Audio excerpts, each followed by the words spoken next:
What's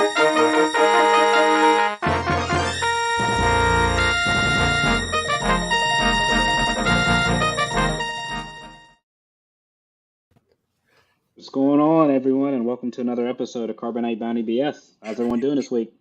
Oh, tremendous. All right. Yeah. It is, man. It Not, is. not so good, man. Not so Oh, good. ooh. Good. Man. I mean, last week I was in the most magical place on earth. Now, Yeah. It's not so Now I magical still now. am. No, I back to still reality. am. Back to reality. It's always the worst, right?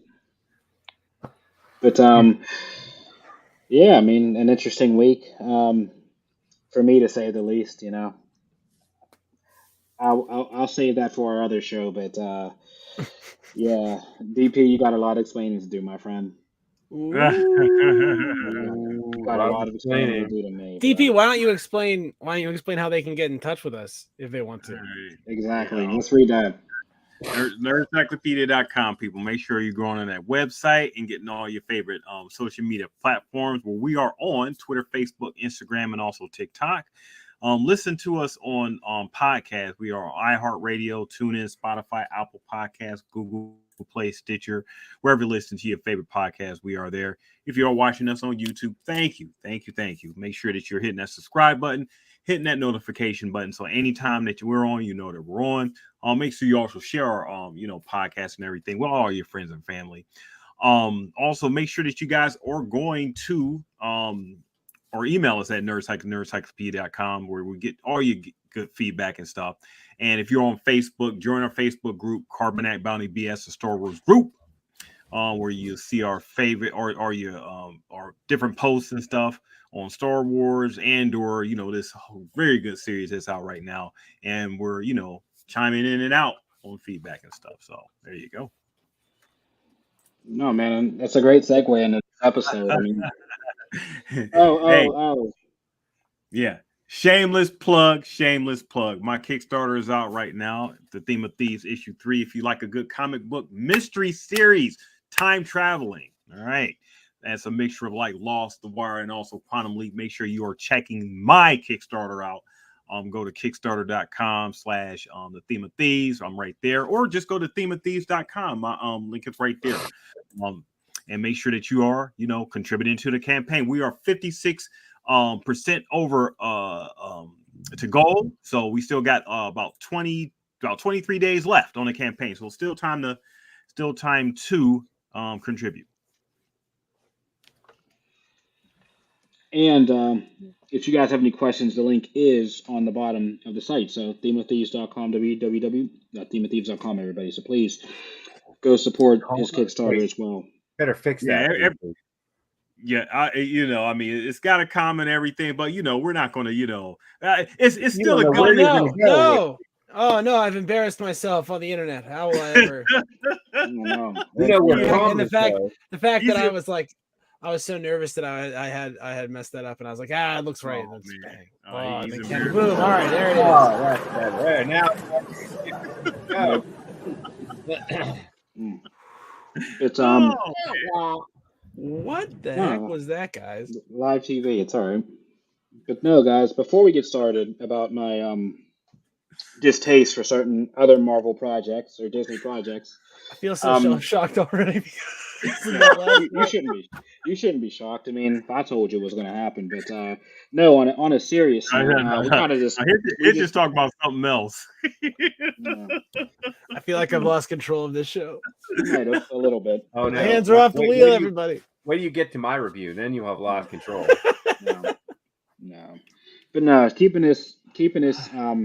Before we actually jump into Star Wars, some various serious news came out of us serious nerds that we wanted to take a moment and dedicate to. It's only right, obviously this is a Star Wars show, but we do on our Nerd Psycho Comic Flick show talk about other things. But yeah, the sad news of Kevin Conroy passing late last week was it's pretty tragic to us, to a lot of nerd people. I mean, we discussed it offline. I grew up watching Batman animated series is one of my favorite series. I mean, arguably, I think it's the greatest animated show ever. I mean, the characters, the episodes, it was just like a staple of my childhood. So for his passing was really upsetting for us. And I know as far as from the Star Wars community, I'm sure you guys have felt the same kind of, hurt because it was a good show that I think we all grew up on. So we just wanted to take a couple of moments to basically have a moment of silence for Kevin in his behalf, on his family's behalf, and we just want to let him know that his family and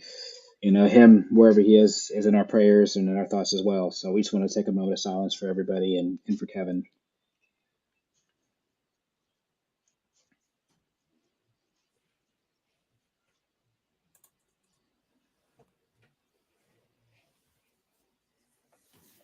All right.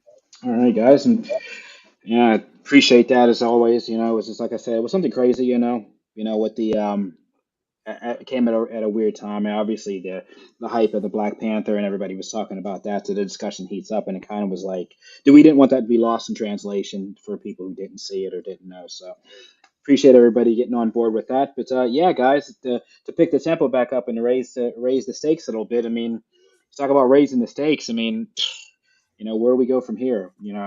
I'll let you guys give your reviews of the episode. Like I said, I'm out of words. This is 11 out of 11. I'm calling it now. It's going to be a perfect season, so we might as well get the champagne out. It might be the jinx of all time, but I'm calling it. It's going to be a perfect 12. Dolphins are coming. Oh, they don't want to ruin Yeah, that perfect season with Andor. So yeah, whoever wants to lead this off, you guys can give your episode depiction because, like I said, I have nothing more to say. It's All right, phenomenal.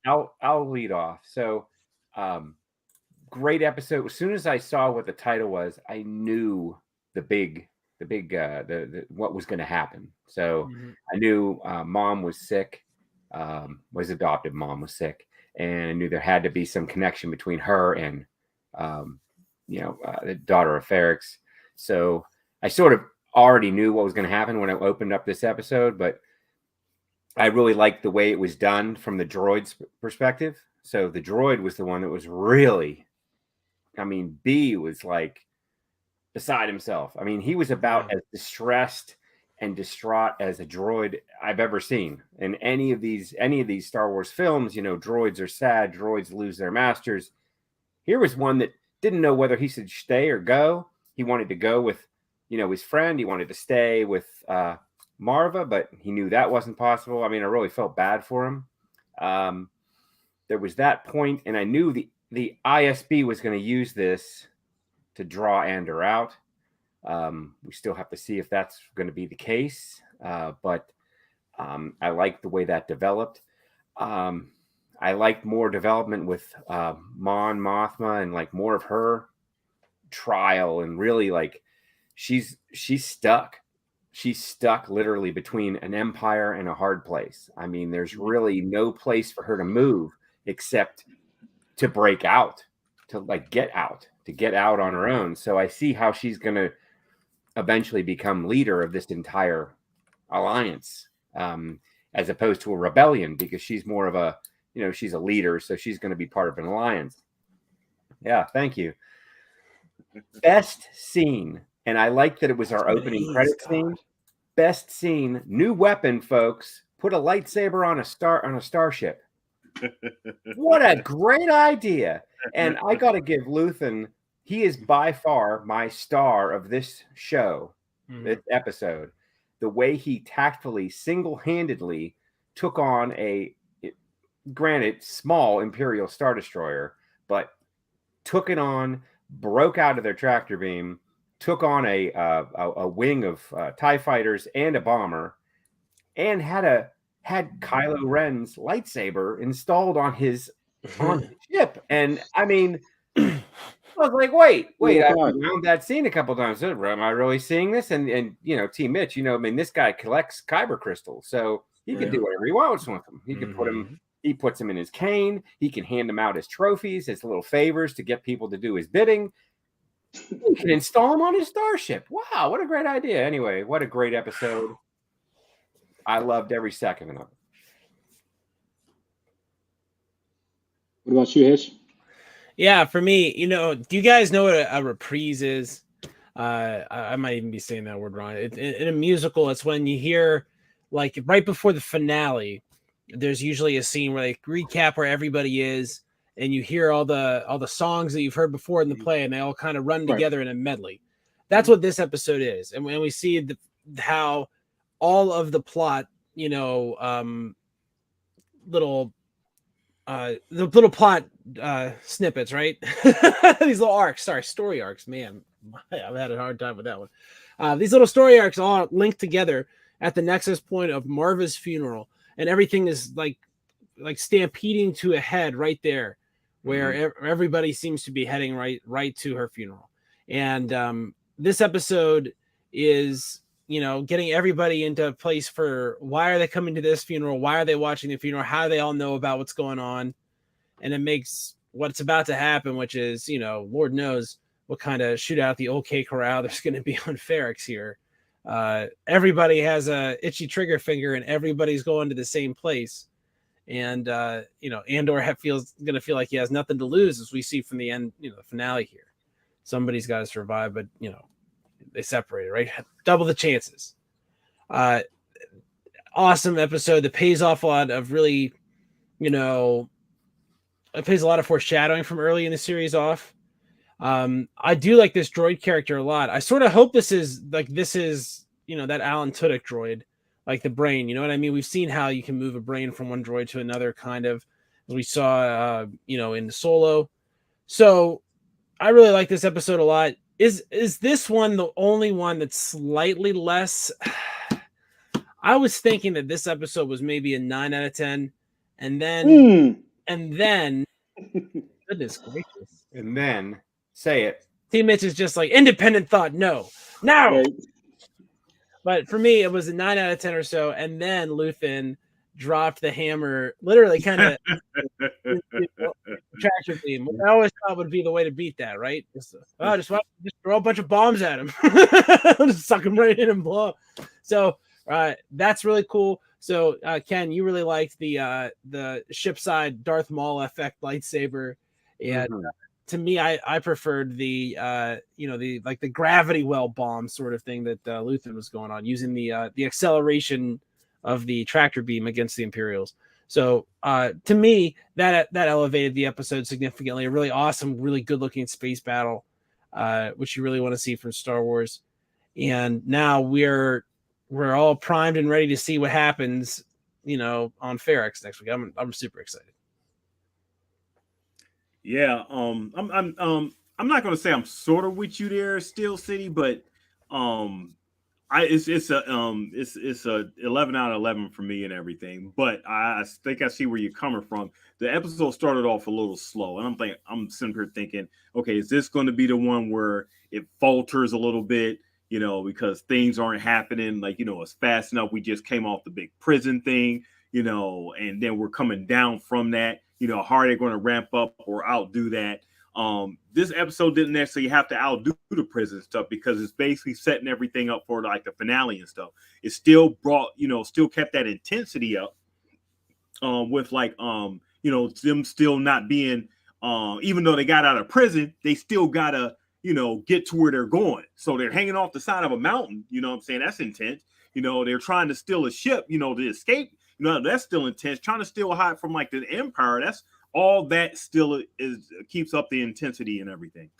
The main two things I really loved from the episode was Mon Mothma scene. You know, her and you know, Alvaro and Avo and everything. Those two. And her just having to just make that decision, and she's come to a point where she's decided, seems like, you know, and wow, okay, but what we know where Mon Mothma is up, and we have the questions on what happened to her family and everything. So this is like, you know, part of the sacrifice and stuff. But it's amazing how the actors play the scene and how they make us still invested, even though you know where they're going. The second thing, like I said, the Luthen scene that just brought the episode just way up there. You know, the lightsabers, you know, on the side of the ship. We knew he was not going to be captured. That's not Luthen's thing. He's not going to be captured. You know, Stellan Skarsgård, I mean, he's not the type to be captured by the Empire. Hell no. By that guy, not at all. So he destroyed like the satellite thing. You know, he had the toys and stuff in the ship. You know, I'm like, where did all this come from?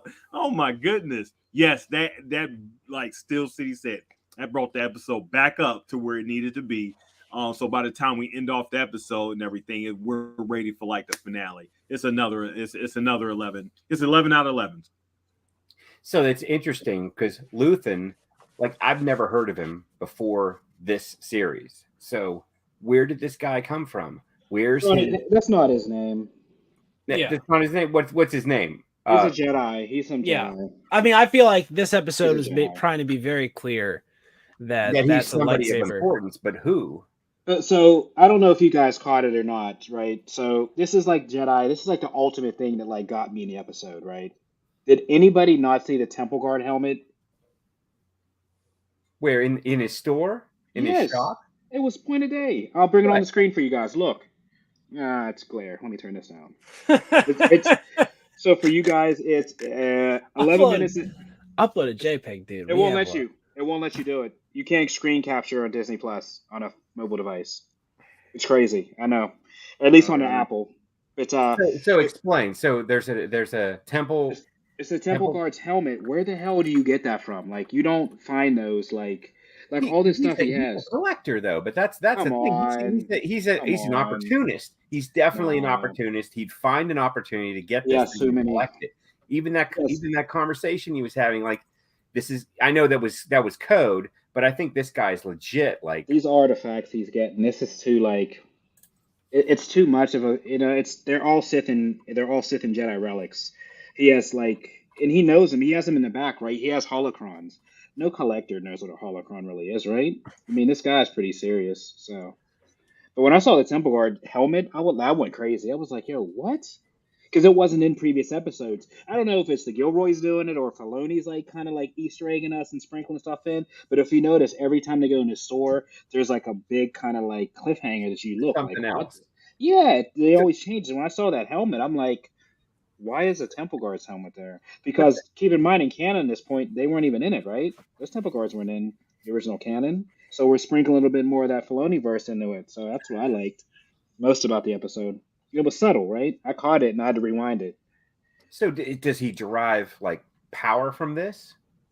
Or in some insight? Or is this his, I mean, because is he Sith or is he Jedi? He's gray, right? Because he said he's been angry and like has this like I don't know. Mean, if you see what happens to the Jedi Order happen to the Jedi Order, and you're a Jedi or maybe a failed Jedi or whatever, and you come back, it would make sense for you to have rejected the philosophical teachings of the Jedi Order as constituted at the end of the Republic, which and go on the military side of the thing, like the detective military side. Yeah, I mean, I feel like, and this is just.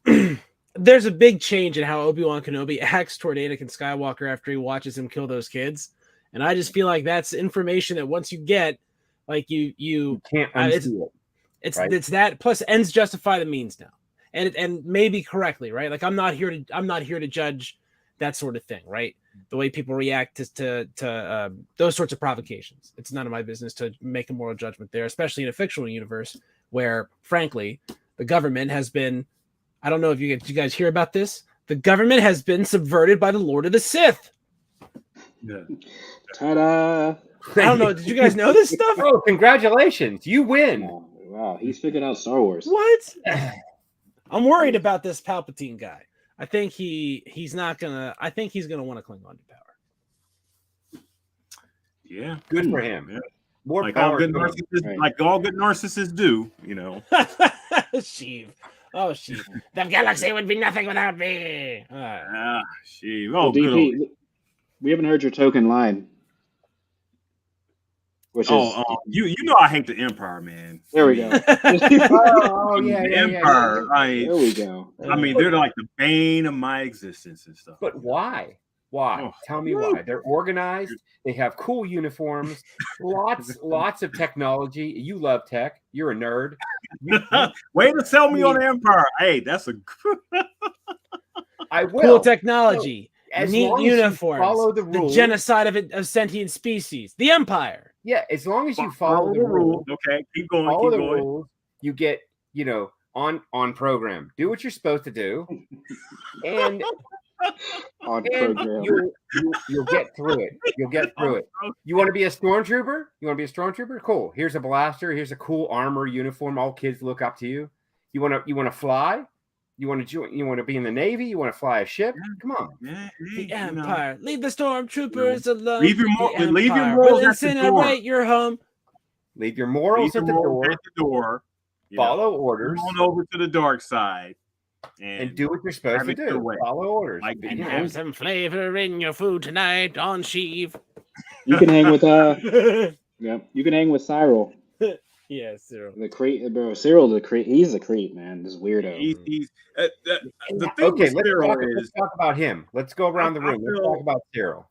I feel that they could do more with him, but every time he comes out, it's like, dude, you know, you're just so angry. You're just so something about you, and then your mom is just like, you know, I mean, you emasculate. You just and that's it. Okay, I'll say one name to you, Norman Bates. Yeah.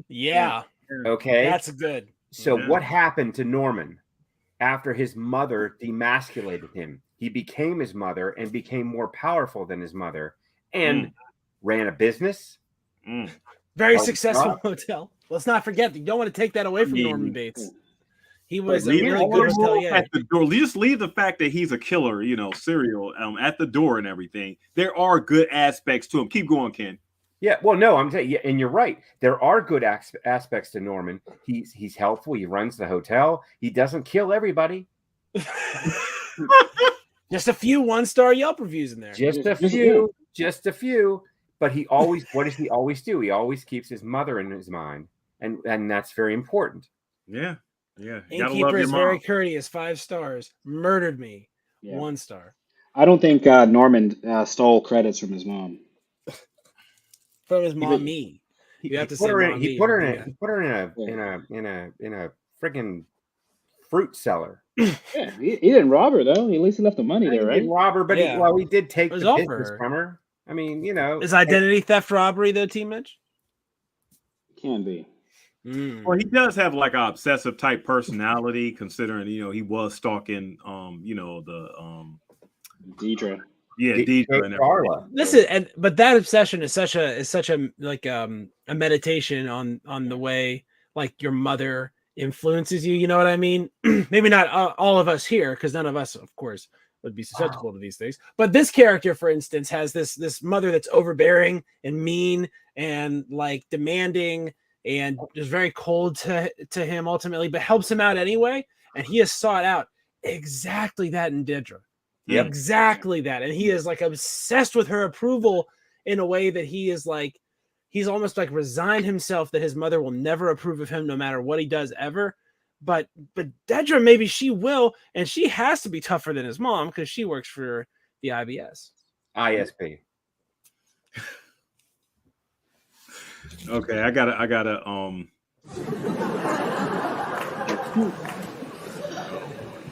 you know, in Steel City, you said it like Deidre is the exact personification of his mother, and it's something that he can get more from Deidre than he can from his mother.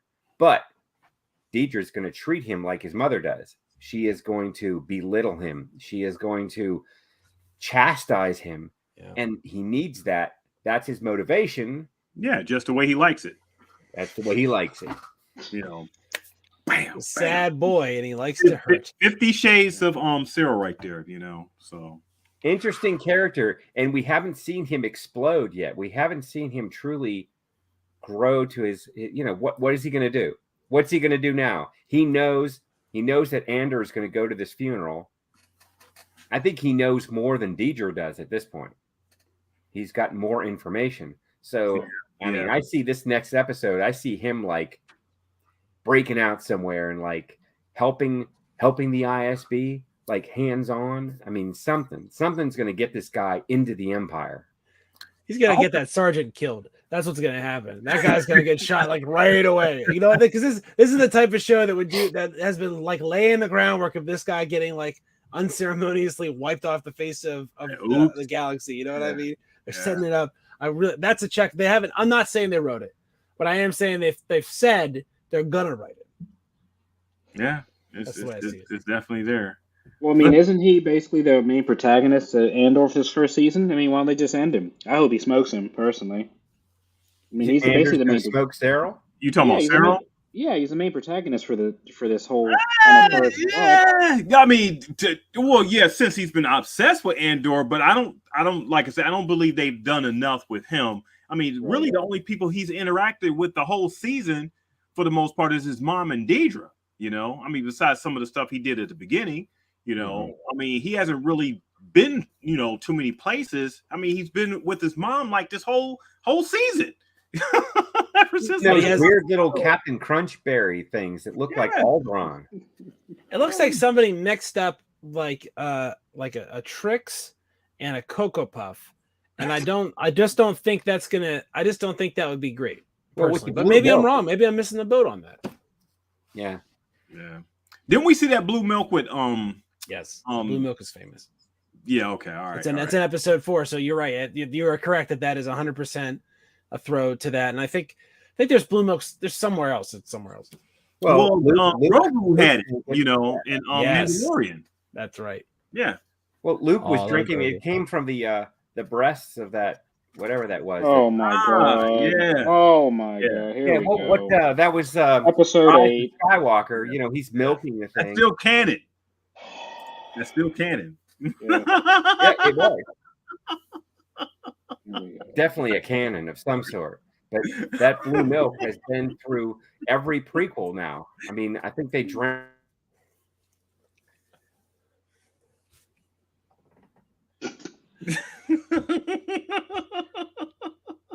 Does he do that or does he now? I did that. He Oh. doesn't know. Oh man. What a rambunctious night tonight. You guys are funny. You guys are hilarious. But let's get back to Luthen ship, man. Oh my god. Come on, guys. Like, where did that come from? How does he have all those toys like the Joker said in Yeah, Batman? yeah. Where did he get all those wonderful toys? Like, I like how they introduced the new tech, but it's some kind of like it's some ways like devalues things, because like where was all that? No, because like where was all this stuff in my mind? No. Like, it's cool that he has it. He has it's lightsabers. Luthen. He He's has James all Bond. the He's the James Bond of this whole Yes, story, he right? is- Because he he's has the to one be that's James funded, Bond, yeah. and he's got he's got a James Bond car, and it's throwing ball bearings out the back, and it Right. has like essentially like if it little- had those things that went out and like messed with your tires, like from Hello, Ben-Hur tax, stuff. yeah, right, Boom. yeah. I mean, I feel like we'd be right there, and then of course, I mean, a gun, like James. I mean, Right. putting a gun on a car isn't like So he's got It's the not high tech. Batmobile, a spaceship. yeah, right. Yeah, Basically, yeah, it is, yeah, yeah. yeah. And that's Batmobile. cool. I think that's totally fine, and they don't overdo it, right? One No. thing that I do like that he has is a Siri. I think it's good that he's got a Siri installed to make Right. this. It makes things a lot clearer. They don't have to have a Wookiee next to him for him to yell orders at. Nobody wants to yell at a Wookiee and make the Wookiee feel like they're not doing their job right. But all of us, I mean, and I will guarantee all 4 of us on this show right now yell at a computer like 3 or 4 times a day because it didn't hear us or didn't understand us. We just let it go. Like, Let it go. don't you? I mean, I do that. GPS. I mean, I will tell GPS they're wrong. In no uncertain terms. Will you make a purposeful wrong turn just to tell it it's wrong? Yeah, recalculating. Yeah. Keep on recalculating. Recalculate all you want, you son of a bitch. I would say this is probably the most Star Warsiest episode out of all the episodes. This is the one that felt more like, the most like, because we get like aliens and stuff. I mean, we get like other, not aliens, but other, beings and stuff. Really non-humanoids, okay, in the series and stuff. That's actually participating in like the dialogue and stuff. So that was real decent to see, though. We did. We had a mini space battle. I mean, it was Star Wars, right? I mean, that's really the first really, space battle we've seen in a while. So they didn't do too much, as you said. They made it kind of, they made it believable in my eyes. I mean, I understand what Hitch is saying as far as like it was a Batmobile. When they pulled the lasers out, I was just like, oh my god, like, it was cool, but I was just like, where does this come from? Like, It's you know, Luthen. He got right? all the toys. You're Yeah. sitting there like, I was what in like, the yeah. hell is going on when it happened? Yeah, then he and, jumps. and he I was mean, precise. He was right? precise with it. So how in control do you have to be to spin, do a barrel roll, and slice two TIE fighters apart? I mean, Maybe have the force. how in tune with things do you have to be to do Maybe be that? force sensitive. You probably got to You be have to force really be sensitive. Very much so. plugged into That's what something. you're saying, T. Mitch. He's a stealer. He steals from other sources to benefit himself. I thought this was a Pittsburgh reference, to be honest, but I got you. I was He's a like, stealer. He's always Yeah, turning over the force. I was about to mute his And mic. going 3-6, just like a football team ought to.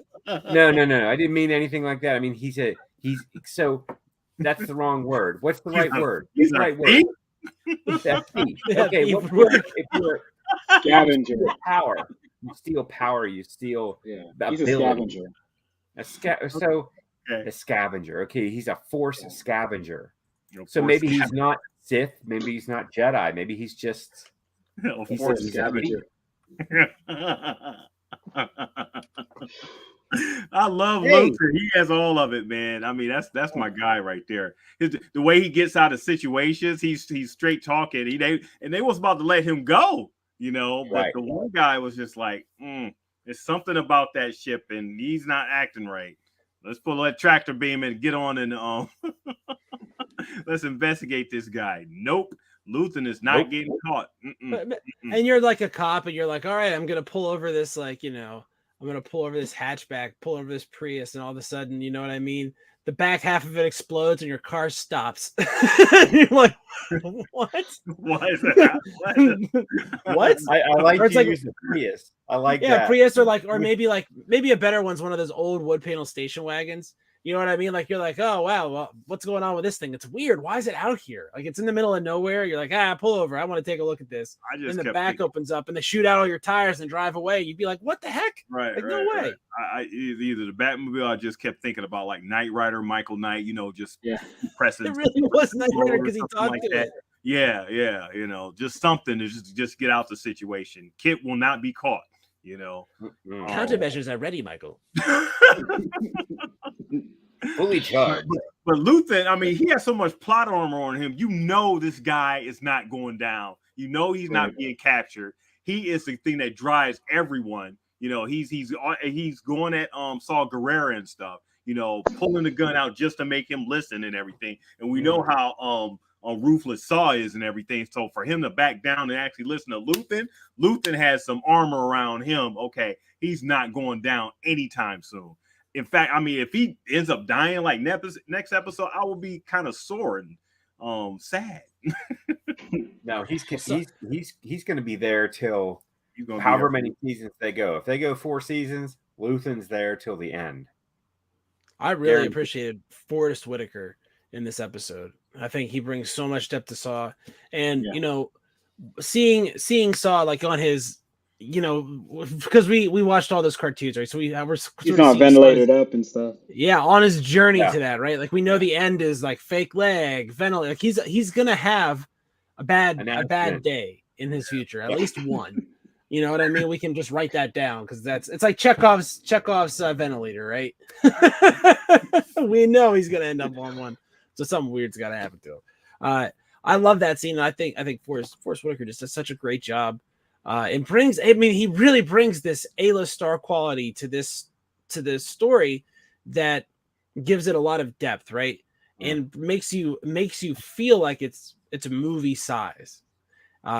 He's an Oscar winner. You want an Oscar for that? He's a strong actor. He's intelligent. He gets into the character and he does what he needs to do with it. I mean, you could throw him into anything. I mean, I've seen him as a cop. I've seen him as a bad guy. I've seen him as a criminal.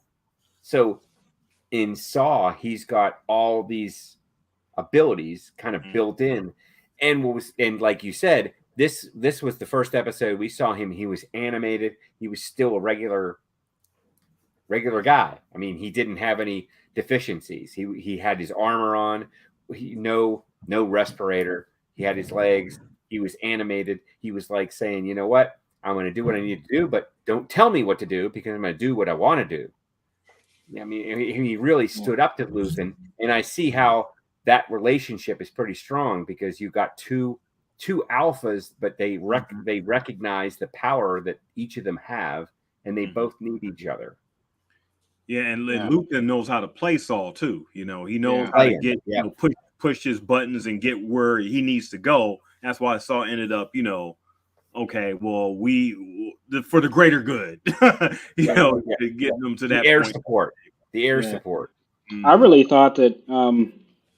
I really thought it was a point to where maybe Saw kind of like realized like I'm crazy, but this guy's crazier than me. Like when he told him that like yeah, this is a sacrifice, and he kept saying 30 plus one instead of saying 31 for I don't know if that was an Easter egg, but 30 plus one, 30 plus him, and I was just like, Saw is like, there's no way you're going to sacrifice him. And he's like, no, but we have to. So when he realized like the gratitude, right, the gratitude of this, and you know that would even lead into Mon Mothma's decision. I mean, you know, how that's tough. You know, how crazy leading into that kind of point. I felt like, you know, it's weird because you have all these emotions he shows, but like for that point where like, you know, as a person, I'm not a girl dad, so I don't have daughters, but to think that somebody has to go to the lengths of like basically sacrificing your daughter, right, for a greater cause. Like, I mean, I'm sitting there like, yo, this is like ridiculous that you have to basically sacrifice your child. Granted, they don't have a good relationship and it's not strong as you can tell, but she still knows it's her daughter, and the fact that she knows that she's going to have to use her as a piece on the chessboard, you know, as a pawn, you're going to sacrifice her this early. I feel for her. When you know that how the Empire works and stuff, and I don't know if she knows how the length of the Empire goes as far as like wiping out planets, cleaning them out, and just making enslaving folks, whatever. But when you see the future or the potential of the future in front, then I guess you start making decisions. So I've never been in that situation, so I wouldn't know, but I can imagine what the character is going through, right. Going through trying to decide on sacrificing her daughter for that and everything. It's a hard decision, but I mean we see it on like Game of Thrones, House of Dragon stuff. They did it back then all the time and stuff. Putting houses and I didn't quite understand why Mon was so against. What was the guy's name? The thug. Why was she so against that? At first? Yeah. I mean, on account of he's probably going to hold her hostage, and then he can make you do whatever he wants because he has your daughter. Well, he wanted to merge the families to make a more powerful house. That's the way you say it, but that's not what he meant. He didn't mean as equals we'll move forward together. He meant I'm going to be in charge and my grandkids are going to be sitting on the equivalent of the Chandrilan throne, right? Right. So, but he said that, but then he also said, I'm going to give you the credits. I'm going to give you the monetary need that you have. I'm going to clear all this out. All you have to do is let my son marry your daughter. And but as you can tell, though, she's really, as she's grown older, not really in the Sandrillan, the culture, right? Because her cousin says that, like, why are you going through with this? You don't even believe in this, but my daughter does, and she loves it. So she's already kind of like prepping. It's kind of like it's weird because she's almost brainwashing her daughter to like, oh yeah, that's what you like, do it. But on the same point, she doesn't want her to do it because she knows the sacrifice. So Mon's playing both sides, which is good. But she also feels the hurt, right? So it's crazy that the character, there's that much armor. We talk about plot armor. I mean, she has so much to lose. I mean, we found out she's 400,000 in debt. Like, come on now, we know that's a lot of money. Yeah, I like that they've set our expectation of what a credit is too in this universe by being like, oh, like that guy geeks out over 30 grand, like it's 30, like it's like a lot of money, like it's 1977, 30 grand. And they're talking about like planetary debt for financing a galactic rebellion being 400,000 grand, like 400 grand. That's 1977 money right there. Yeah. That's not now money. 400 grand wouldn't get you a lot of. I mean, I'm not saying like I know this because I'm some arms dealer, but I imagine that 400 grand would not allow you to, source enough military hardware to, for instance, rebel against an oppressive empire like, say, Canada. It wouldn't be enough. But it to would beat be enough Canada. to attract attention to yourself. And the ISB is now looking at her over this 400,000. Right. All she has to do is get this money, get it into her account, and clear her name. That's it. Now all eyes are off of her. I mean, that's how I see how this negotiation should go. Is it really that easy though? As we discuss this and kind of look at it, like, right? Do you really believe that this guy can just like deposit somehow 400 grand and it's going to because where's he getting this money? exactly, right? Because we know, and Mothma doesn't, but we know that the Emperor runs everything. That's not just that the Emperor runs the Empire. The Emperor runs the corporate sector is all run by the Empire's, the Emperor's corporation. We know that. We know that, but they don't. Nobody knows this yet. So the underworld is all Palpatinian. Like Palpatine got that control of that first. So this guy or the Hutts. Right.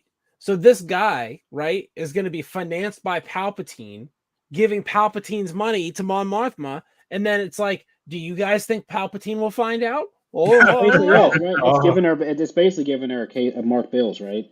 Yeah. She robbed the bank with Mark Bills, and she's going to deposit them. So he's like the guy in the crowd that's like, "Oh, let's break a bunch of windows." You know that guy's an FBI plan.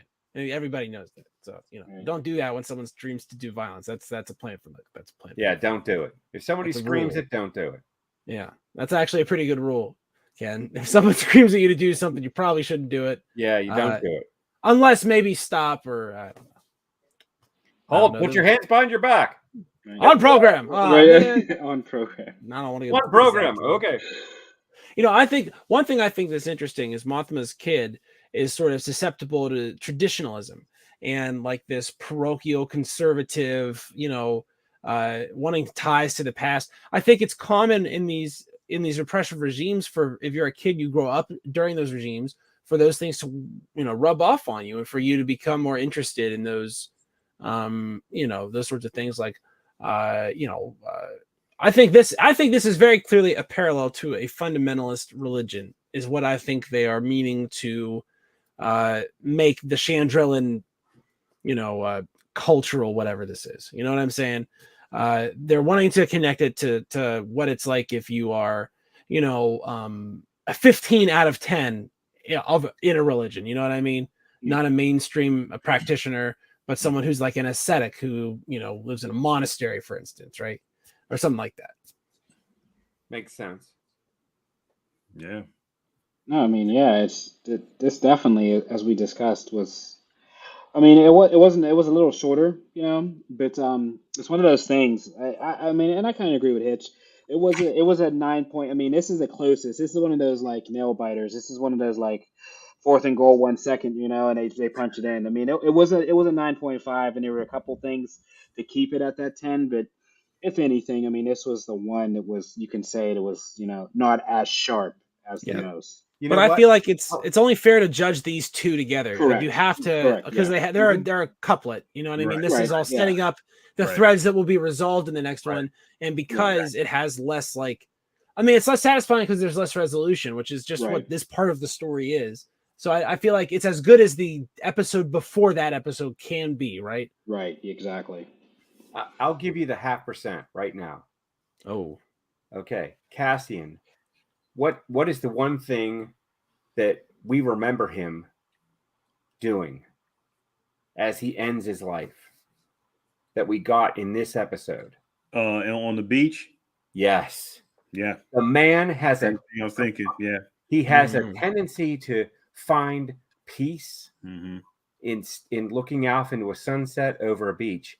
And who the hell doesn't want to do that? Like, I'll do that all day long. If it means the last thing I see is a beautiful sunset with my wife, with my family, with whoever I have last with me. Yeah. I'll take it. And we've seen that a few times in this series, and that directly connects to Rogue One, because what's his end? His end is staring into the sunset on a beach. Right. Yeah. Waiting for the beam to come, to take. And it's beautiful. It's a moment where we see him as he's us. He's you. He's me. He's just a guy. He's just a guy who's trying to make his way in the universe. And, you know, I mean, this is a real character. Like Boba Fett was a real character that we could really like dig into. Everyone feels the way some of these characters do. And that's what I think is important about Star Wars is these are artificial characters, but they are built on they're built on terrestrial things that we can all dig. Right. And that's what I got. The last scene with him and Mellish, just beautiful. Yeah, the conversation that they had, you know, with him just asking Cassian, I wonder how many of them, you know, survived. I wonder if there was any more of them and everything. And Cassian was like, you know, I don't know. And I think we're still looking at Cassie, or Cassie's still looking at, you know, well, I escaped. Do I really care about everybody else? You know, Right. I'm still like, you know, surviving out here and everything.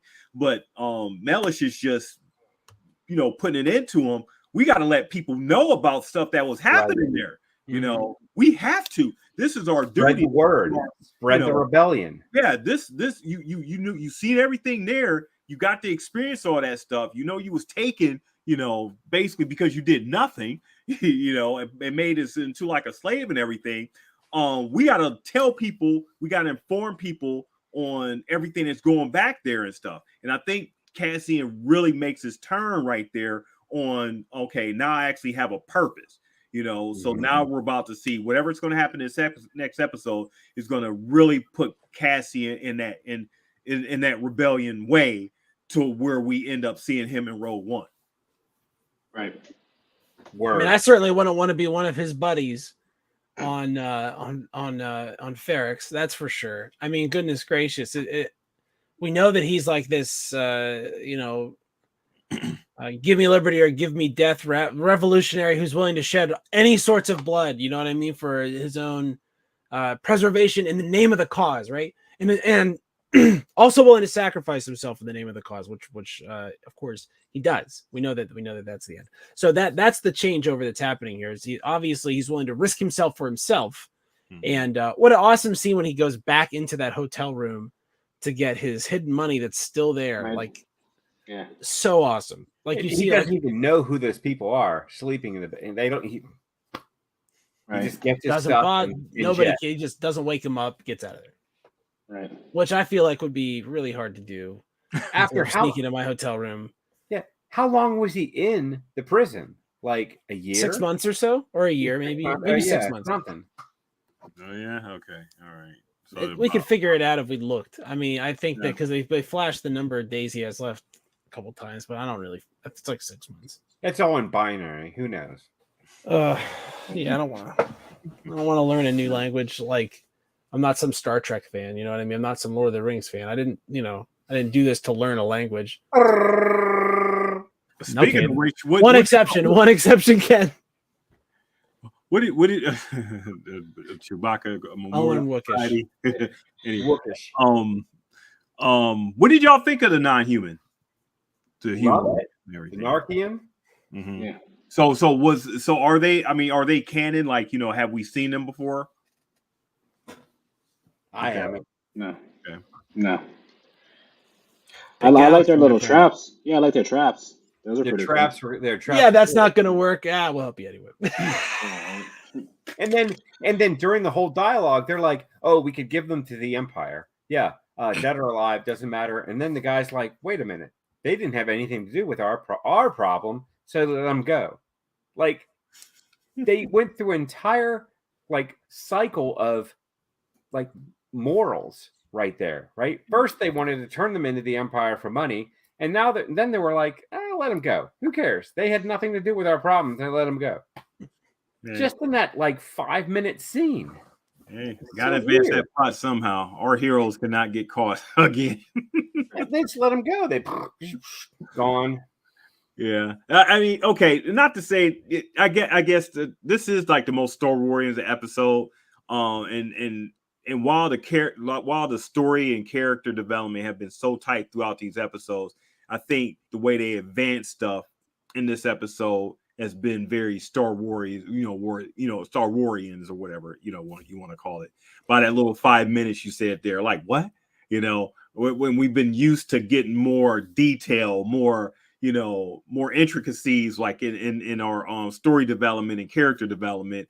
So for them to go from here to here, just point A to point B in such a quick time and stuff within an episode, it's sort of like, a little disjointed, a little jarring and everything, and may not bring that 10 down to like that 9.5 or whatever, that we're feeling. But I feel like for me that difference is pacing. I really feel like that is, and to me, I like, and I really, because this show is going to be on, and maybe we should talk about this for just a hot minute. This show has been essentially picked up by Disney to be put on ABC, right, and Hulu, which means everybody's going to see it, including all of the sales managers we've ever had that are going to be like, "Oh my God, is this how I've been acting?" When they get to Narkina 5. Am I that rude with my employees? If you're sick, tell me. If you've abandoned all hope, shut up. I love that. I love that speech. I'm so happy about it. No, but yeah, I mean that is a big thing that they picked it up for. They're going to run it on ABC as well as Hulu and Disney Plus. So yeah, that was when DP broke that news. I think I saw something kind of brief on the internet and kind of scrolled by and seen it, but to bring that, the fact that now they're going to run this weekly on ABC, like I think they said when I read a little further, I think they're just going to do the first 2 episodes to see how they do and everything. And I don't know if it's a plan on continuing. I think it's just a bridge. Yeah. I think it's just a bridge to get people to get on the platform, get Disney Plus to watch the rest of it. So put the first couple episodes out there and see if they bite and see if they get some more subscriptions. I think everybody on the planet subscribes to Disney Plus. I mean, Mickey Mouse needs more subscribers, so I wouldn't talk about market saturation yet. Hey, wait a minute. You don't think I need more money, do you? Look at my 8th the 8th billion human being was born yesterday. That's 8 billion market centers. 8 billion consumers. We're not touching them all. Mickey. I'm Mickey Mouse, Emperor Mickey Mouse. Mickey.